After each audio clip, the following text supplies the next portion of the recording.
त्या क्रांती ज्योतीने उघडले स्त्रियांच्या मुक्तीचे द्वार। त्या होत्या स्त्री शिक्षणाच्या गंगोत्री, त्या होत्या लिंग आणि जातीभेद निर्मूलनाच्या जन्मदात्री।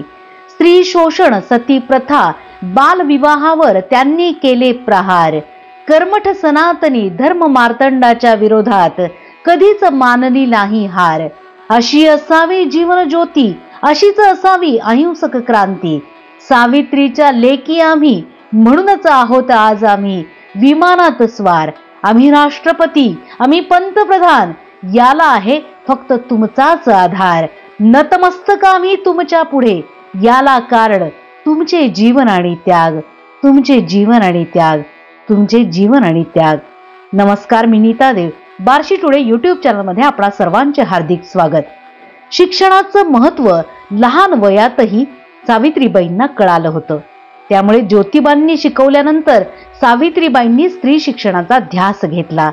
1848 साली पुण्यातल्या भिडेवाड्यात फुले दाम्पत्याने शाळा सुरू केली। तो काळ शिक्षणाचा गंध नसलेला होता। त्यातही शिक्षण म्हणजे पुरुषांची मक्तेदारी मानली जायची।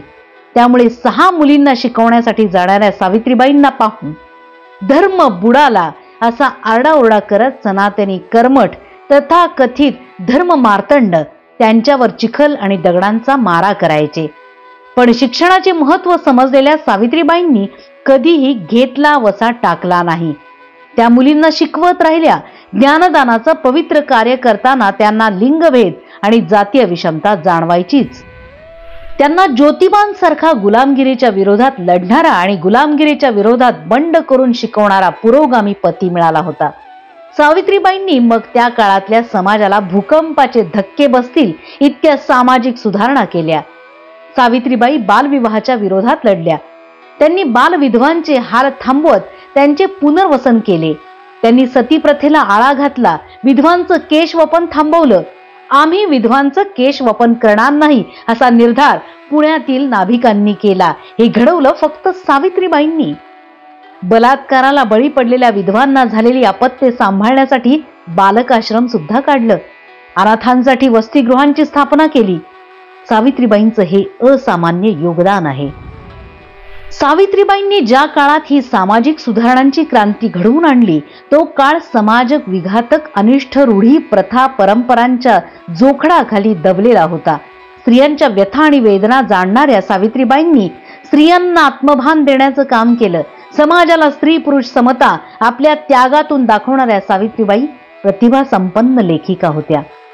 त्यांच्या काव्य फुले, सुबोध रत्नाकर या काव्यसंग्रहात माणुसकीचा जागर आणि कारुण्याचा सागर आहे। सावित्रीबाई कारुण्य सिंधू होत्या, त्यागमूर्ती होत्या। ज्योतिबा आणि सावित्री हे खरोखरच समाजसेवा आणि समर्पणाचं अद्वैत होतं। अनाथ मुलाला दत्तक घेऊन त्याचं आयुष्य यशवंत करण्याची किमया फुले दाम्पत्यामध्ये होती। आपल्या जीवावर बेतलेल्या मारेकऱ्यांना माफ करून माघारी पाठवण्याचं नीतिधैर्य फुले दाम्पत्यात होतं। सावित्रीबाई आयुष्यभर शोषित स्त्रियांच्या शिक्षणासाठी, पुनर्वसनासाठी झटल्या, झिजल्या, लढल्या। प्लेगाच्या साथीमध्ये समाजाचे जीव वाचावेत म्हणून त्यांनी आपल्या प्राणांची बाजी लावली।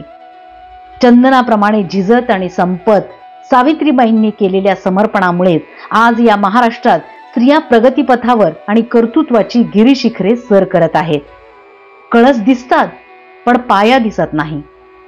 सावित्रीबाईंच्या या अजोड अतुलनीय अजरामर कार्याला बार्शी टुडेच्या वतीने शतशः वंदन आणि अभिवादन। सावित्रीबाई, खरंच तुम्ही नसता तर